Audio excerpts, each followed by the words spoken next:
Hi, we're here with the Kaiser Oral History Project today, and we're talking with Harry Pease, a longtime Kaiser resident and one of the founders of Kaiser Little League and several other sports programs here in the city. So, Harry, could you tell us a little bit about how you came to Kaiser? What brought you to this area?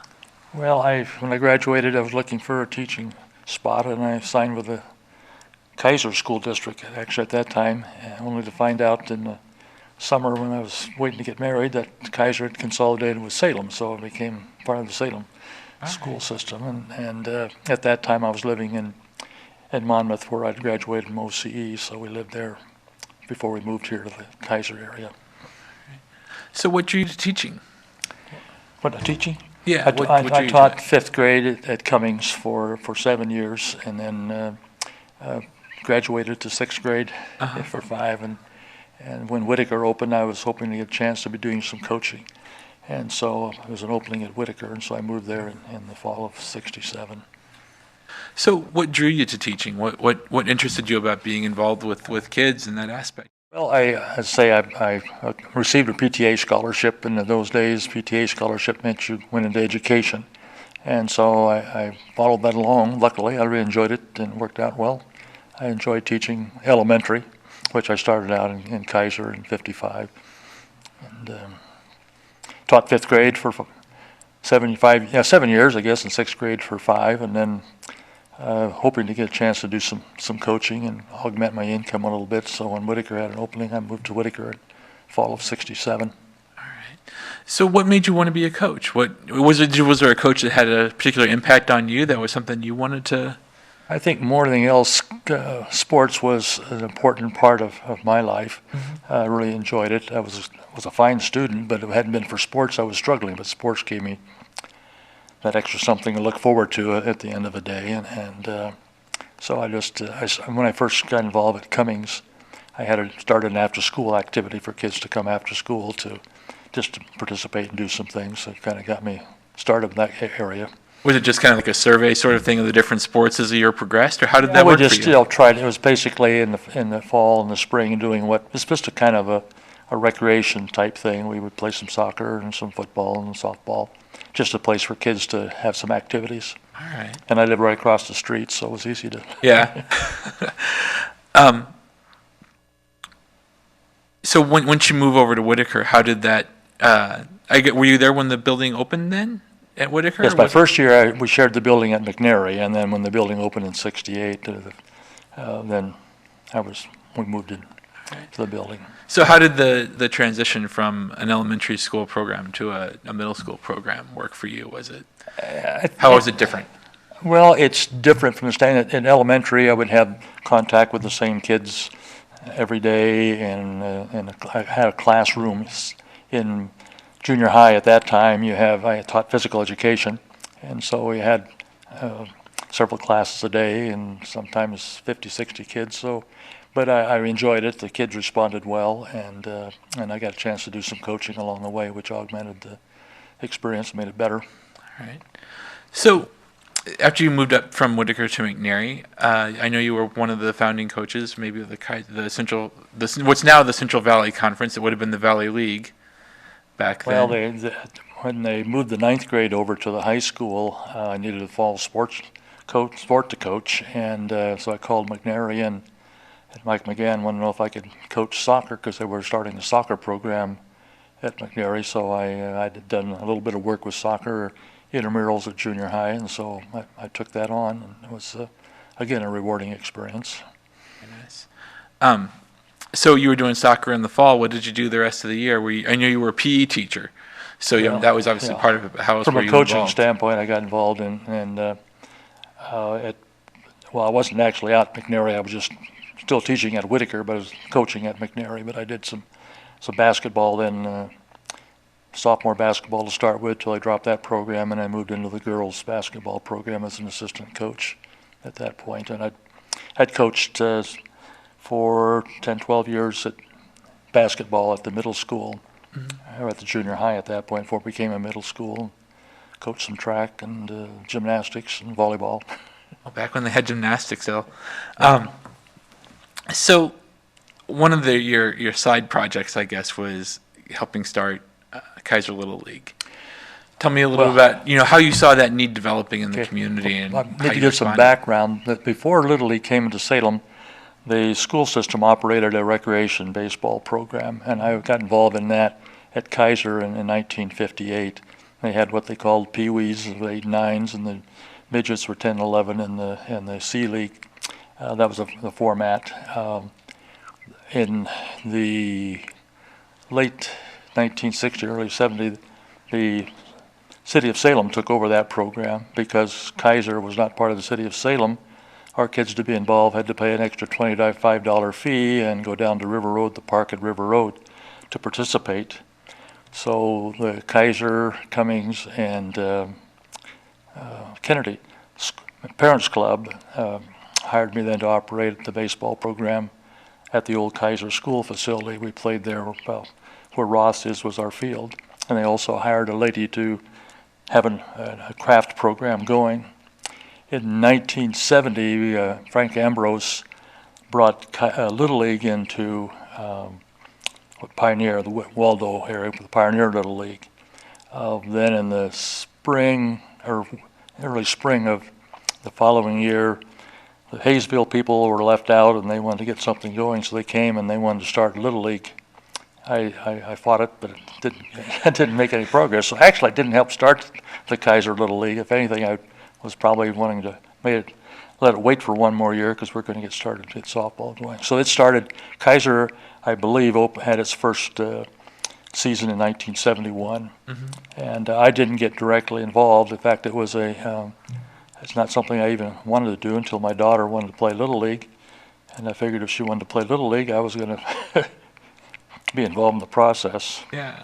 So I went to volunteer and wound up being a manager. So that was in 1975. All right. So during those early years, how did you, I'm just curious, how did you spread word or get kids involved with the program? Was it primarily through schools, or how did you reach out? Now you're talking about the Little League? Little League, yeah. Yes, basically, the schools I'm sure were involved, but it's something that word gets around, kids get involved in the process, and Little League does a good job of promoting, letting people know what's going on. It was a good program for the kids to be in. It was just baseball to begin with, and then softball came in '74. So during this time, how was Kaiser itself changing? What were you? I mean, because you were here in the late '50s, so this is a 20-year span we're kind of talking about now. How was it changing? The real changes, the area from 10th Street to 15th Street beyond Manburn or Palmacia was a jungle of old apple trees and prune trees. We used to go and harvest them, and the River Road businesses changed. I remember there was a Food Lockers there down by about where the moose, no, not the coffee spot is there, and the Stutzmans had a little cafe there on the corner, and was Berg's Market, and then McKay's Market down at the corner of where Shamawa Road or where Cummings Lane comes in. That changed. Used to be a service station on the corner of Shamawa Road and River Road, and of course Lock Haven didn't even exist when I first started teaching. Judas Avenue stopped at 4th Place, and kids walked across the field. So some of the things. So, as you were, watching the city grow, and you're obviously as a coach within the only high school and what was then even a smaller community. How did you approach that role? I mean, because that's not something that, you're a fairly fairly public person at that point, given the smallness of the town. How did you approach that? What was your ways for dealing and kind of taking on greater and greater roles within the community? Well, one thing Kaiser has an advantage over the other high schools, or McNary does, is that it is strictly local, and it's easy to, a lot of support, a lot of community pride, things of that thing go into it. I tended to move to a spot where I felt I could help and make a contribution, and those things opened up, and I really enjoy working with kids at all ages, so I kind of grew with Kaiser. What else were you involved with beyond doing Little League and some of the sports you were doing within and at McNary, how else did you get involved, or how else did you choose to get involved? Well, in Little League, when you're a manager, you're responsible for providing umpires when your team isn't playing. And because I had umpired in the baseball end of things, it was easier for me to do the job and to try to twist somebody's arm to do it. And I enjoyed it too, so Yeah. I got involved in it. And so I got involved in Little League. I got involved in District 7 in umpiring. And from that standpoint, eventually I got a chance to umpire in Little League Softball World Series in Kalamazoo, Michigan. Wow. And then Was there a Kaiser team involved with that? no, okay. just Yeah. they select two people from throughout each of the regions of the United States. The Western region is our region. Turned out the two of us that went from Western region lived 40 miles apart, didn't know each other. Oh, wow. But it was a great experience. And then I got involved in officiating high school softball then in '83, and then moved into, when I retired in '89, the next year I got involved in officiating high school volleyball and then high school basketball. And then eventually in 1991, our baseball softball group split away from baseball so we could have a separate softball spot, and so I needed someone to be commissioner of that, so I reluctantly took that job. I enjoyed the officiating, so in '91 for 20 years I was the commissioner of the local softball association. So when did you retire? In 1989. 1989. So you had a 30-year, roughly 34. 34-year career? Yeah.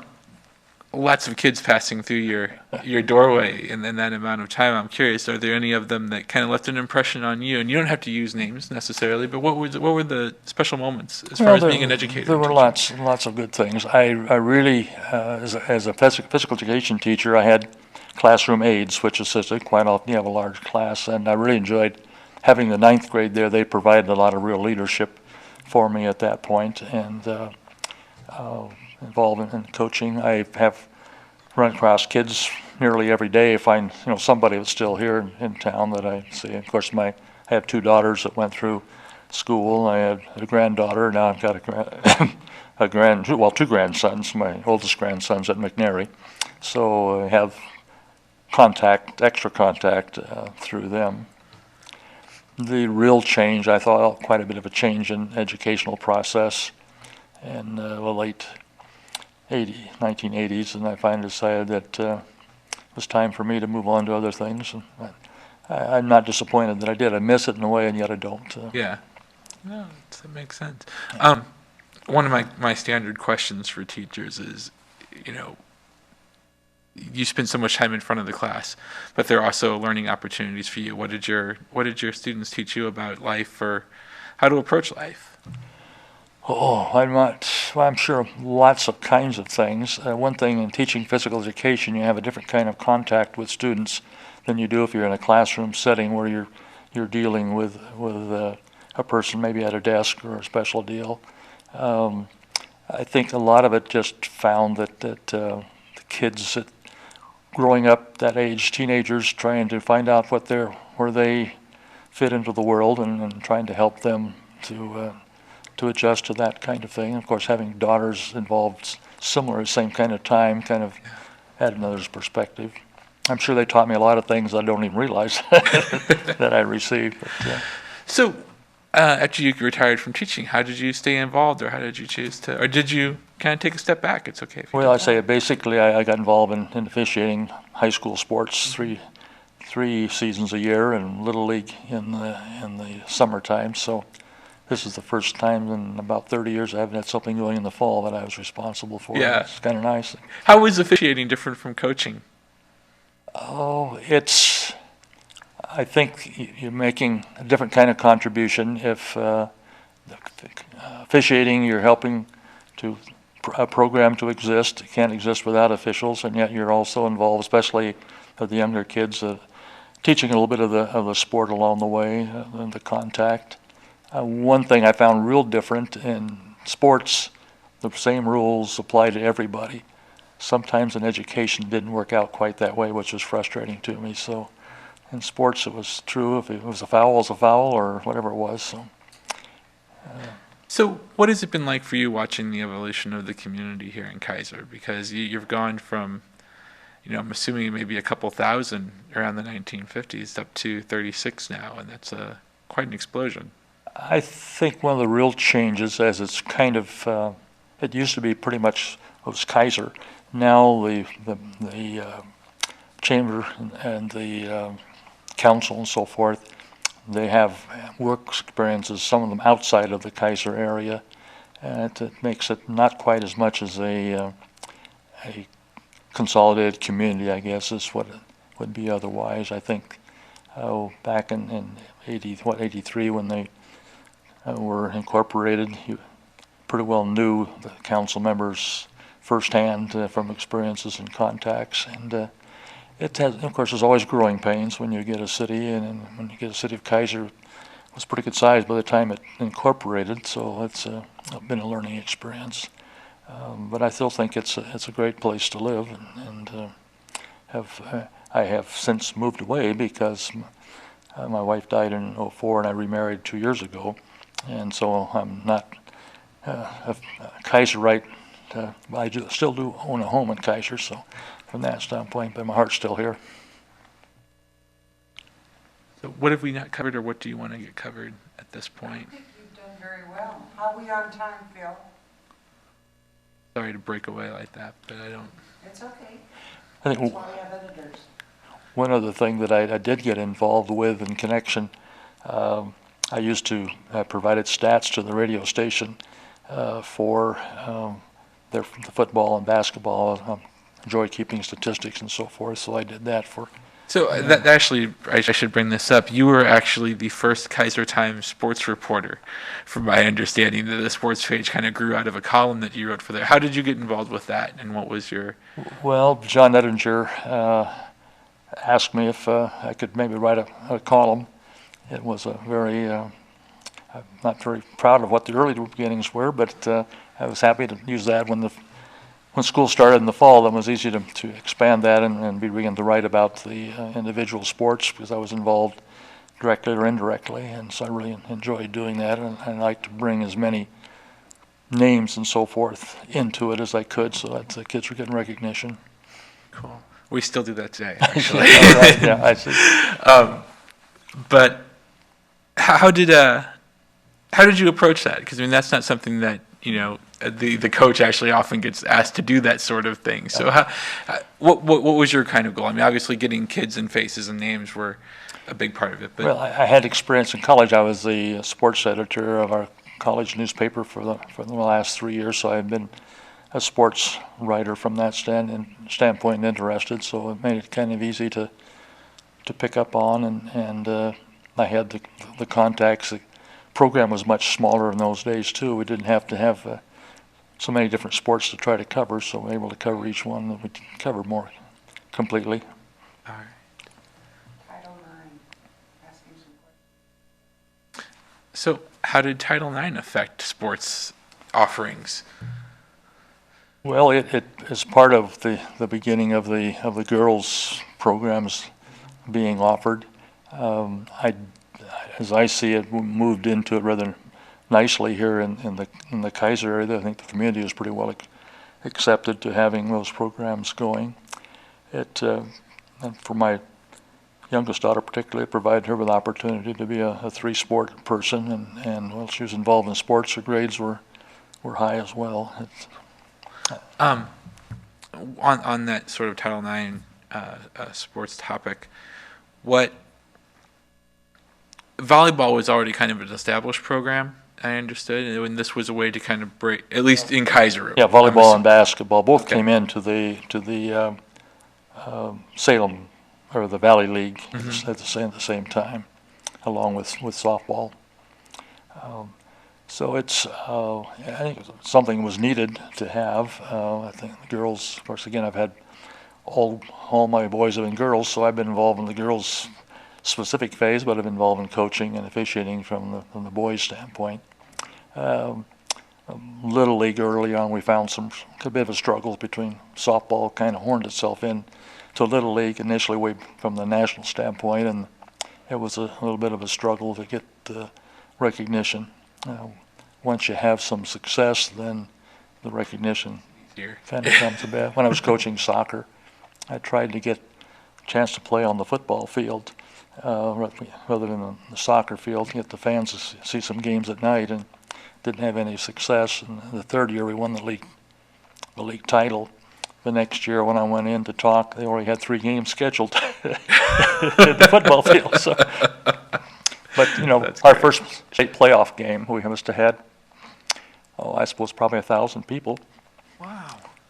So, How'd you do? Do you remember? well, that particular game, I think we won on that one. We had went to overtime, and it was quite an exciting ball game along the way. So So this will be my last question for you. But what was the most successful team that you coached? What, or it doesn't have to be maybe the most successful in numbers, but what did you think? What made for a successful team? well, I think getting program soccer established in the area. They had a real good youth program going, so I had some good young people. I had 3 parents that helped me out, which was very vital because my knowledge of soccer was very small. But I think we got soccer well established in the area here, and so it's continued on. Thank you very much for joining us today. I really appreciate it. You have a great day. They're doing it.